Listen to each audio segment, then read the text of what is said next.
Well, yeah, it seems that the question of identity has become an obsession, but it's not something new. It's something that probably we have inherited from a long history, from the 15th century with colonization and with the development of capitalism.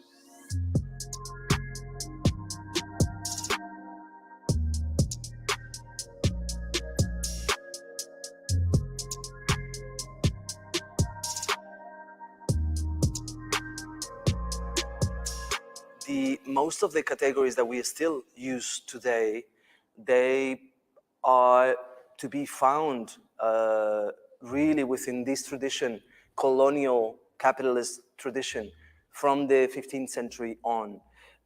Some of these categories we have identified with them up to the point that we believe, that we say I am, and that we believe that we embody these identities. For instance, femininity and masculinity as we know them. We cannot say that in nature or in reality there is femininity and masculinity. There is probably a multiplicity of beings that can never be assigned or just like reduced to the binary. The same way, homosexuality and heterosexuality are very recent modern categories that were invented in the 19th century. Nevertheless, today, most people identify with them up to the point that they believe they are heterosexual or homosexual. Why should we identify with pathological notions of the 19th century, right? I think that they do not allow for the complexity of pleasure and relationships to develop. They just answer to the difference between reproductive and non-reproductive sexualities, which today I think is just ridiculous that we still identify with those, right? So for me, the question is really like more about depatriarchalizing, decolonizing discourse. It's not just like, oh, let's like throw away identity. Well, identity is a very complex question, but I think that the movements, for instance, the gay and lesbian movement or the LGBT movement, even the transsexual movement, uh, the question would be like, is our objective, our aim within these movements is to define and redefine identity and make identity visible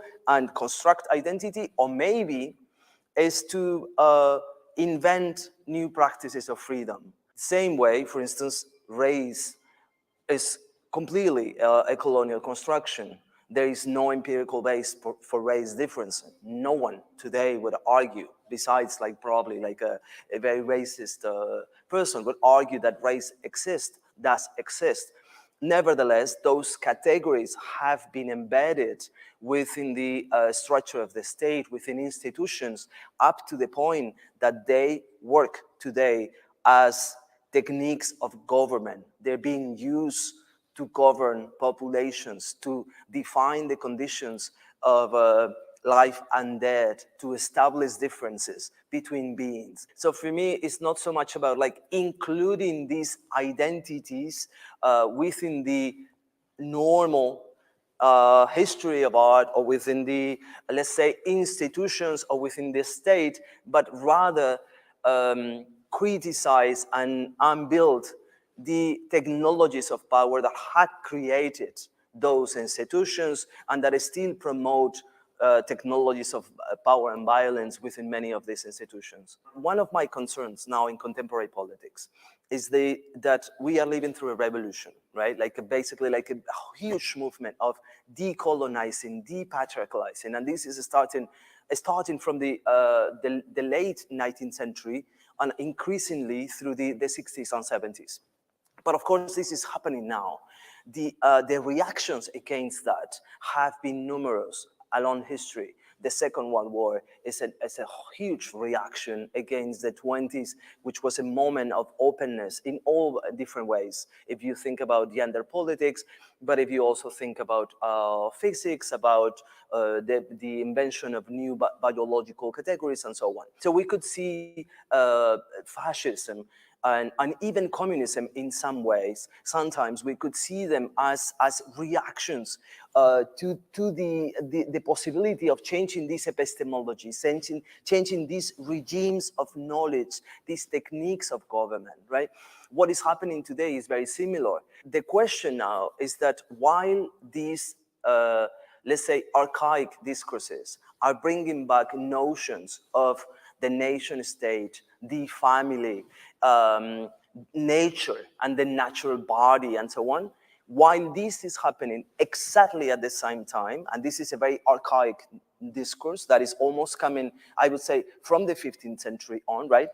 But what at the same, exactly at the same time, what we have is a completely new set of technologies, hugely modifying what we understand by living body, right?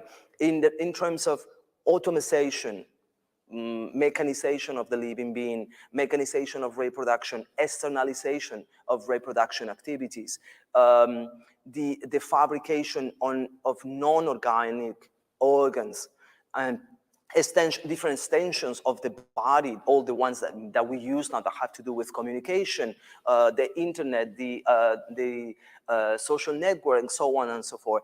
As a philosopher, what I'm seeing is that what is happening is almost like a mirage.